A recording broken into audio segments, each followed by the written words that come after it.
顶礼拜六的金曲奖的颁奖典礼已经结束啊，想要到这台语歌王歌后，因的台语歌呢，伫咧音乐平台顶悬前20名，强要来总报啊。有伫咧关注台语的台语广播主持人阿德是认为讲，这和这几年政策推动有关系。 鼓励多元的台语音乐创作，和有兴趣听台语歌的苦啊是愈来愈大。有学者是认为讲，伫咧中国抖音音乐强势影响之下，台语歌应该会当当做咱台湾流行音乐文化输出，走向国际。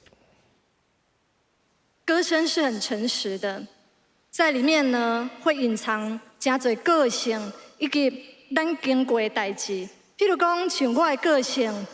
就是一个小查某。 第36届金曲奖伫8月2日颁奖典礼以后到今已经1礼拜。台语歌王陈以恒和台语歌后李德心等人的台语歌，伫咧音乐平台 Spotify 顶悬，共要前20名总目。有咧关注台语金曲的广播主持人阿德认为，这几年台语和文化政策的推展，鼓励多元的台语创作，嘛进一步互有兴趣听台语歌的口啊扩大。无共款的音乐的风格，无共款的表演方法，其实就有无共款的人去介意。 伊无局限伫讲，敢若固定一款方法啦，所以伊当然即个市场就会愈来愈分化出去。我讲这是一款，包含讲少年人，伊无定着一定爱遐高听会清楚台语，毋过因为风格多元的，互因愿意入来看。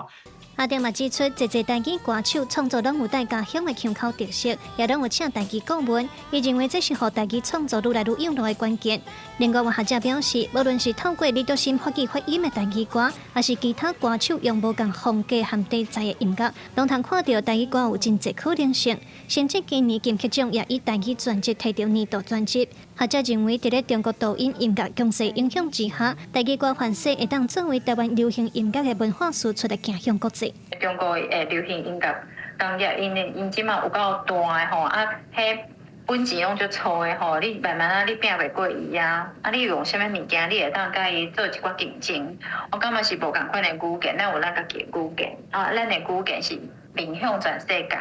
台语的即个语言。 学者嘛指出，金曲奖虽然对台湾乐坛来讲有真重要的意义，不过伊认为对真侪少年囡仔来讲，影响力有愈来愈细的趋势。学者建议文化部伫咧华语市场渐渐互中国流行音乐取代的情形之下，就要好好思考台湾流行音乐的未来。记者卢尚珠、郑春友台北报道。